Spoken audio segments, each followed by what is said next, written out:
Bonsoir à tous et à toutes, et bienvenue à Bruxelles, chez moi, en compagnie de Marcel Proust. Vous ne le voyez pas, mais derrière ces rideaux, il y a de la neige qui tombe depuis ce matin et qui donne un très joli relief aux choses, alors que cela faisait 2 semaines que la grisaille ternissait à peu près tout. Tout d'abord, merci pour l'attribution de ce prix. C'était un plaisir, une fois de plus, de participer au concours. Et je suis ravi que ma lecture vous ait plu. Que dire? Pas grand-chose. Nous sommes hier soir, par rapport à ce que nous sommes ce soir. Je suis sûr que vous comprenez. Voilà, mais je m'adresse à vous comme si j'étais là, et j'espère que ça vous donne l'impression que j'y suis, du coup.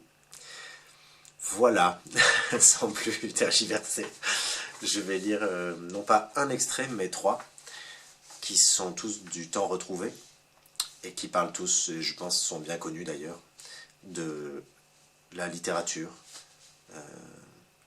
et de ce qui est nécessaire pour qu'elle advienne,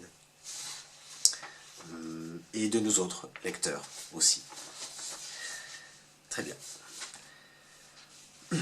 La vraie vie, la vie enfin découverte et éclaircie, la seule vie par conséquent pleinement vécue, c'est la littérature. Cette vie qui, en un sens, habite chaque instant chez tous les hommes, aussi bien que chez l'artiste. Mais ils ne la voient pas, parce qu'ils ne cherchent pas à l'éclaircir. Et ainsi leur passé est encombré d'innombrables clichés, qui restent inutiles parce que l'intelligence ne les a pas développés. Notre vie, et aussi la vie des autres. Car le style pour l'écrivain, aussi bien que la couleur pour le peintre, est une question non de technique, mais de vision. Il est la révélation, qui serait impossible par des moyens directs et conscients, de la différence qualitative qu'il y a dans la façon dont nous apparaît le monde, différence qui, s'il n'y avait pas l'art, resterait le secret éternel de chacun.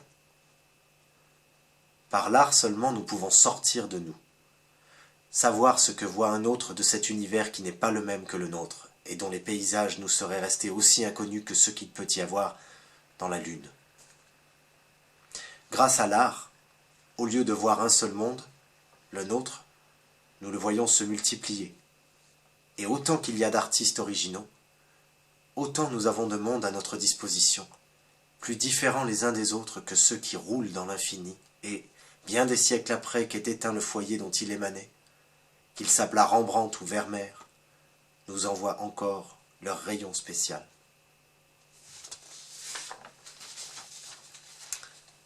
Et d'ailleurs, autre extrait, n'était-ce pas pour m'occuper d'eux que je vivrais loin de ceux qui se plaindraient de ne pas me voir? Pour m'occuper d'eux plus à fond que je n'aurais pu le faire avec eux, pour chercher à les révéler à eux-mêmes, à les réaliser. À quoi eût servi que, pendant des années encore, j'eusse perdu des soirées à faire glisser sur l'écho à peine expiré de leurs paroles le son tout aussi vain des miennes, pour le stérile plaisir d'un contact mondain qui exclut toute pénétration?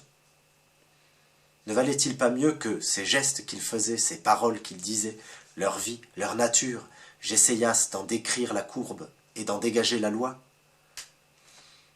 Malheureusement, j'aurais à lutter contre cette habitude de se mettre à la place des autres qui, si elle favorise la conception d'une œuvre, en retarde l'exécution. Car, par une politesse supérieure, elle pousse à sacrifier aux autres non seulement son plaisir, mais son devoir, quand, se mettant à la place des autres, ce devoir quel qu'il soit, fût-ce pour quelqu'un qui ne peut rendre aucun service au front de rester à l'arrière où il est utile, apparaît comme ce qui n'est pas en réalité notre plaisir.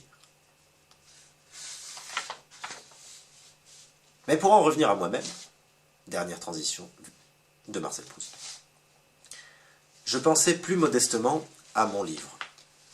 Et ce serait même inexact que de dire, en pensant à ceux qui le liraient, à mes lecteurs, car ils ne seraient pas, selon moi, mes lecteurs, mais les propres lecteurs d'eux-mêmes, mon livre n'étant qu'une sorte de ces vers grossissants, comme ceux que tendait à un acheteur l'opticien de Combray.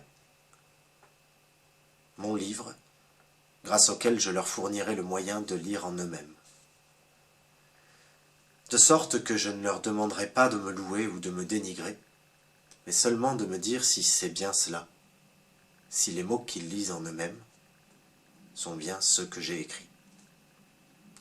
Les divergences possibles à cet égard ne devant pas, du reste, provenir toujours de ce que je me serais trompé, mais quelquefois de ce que les yeux du lecteur ne seraient pas de ceux à qui mon livre conviendrait, pour bien lire en soi-même. Et voilà, je vous remercie encore une fois pour votre attention, et vous souhaite une excellente soirée. À bientôt, peut-être.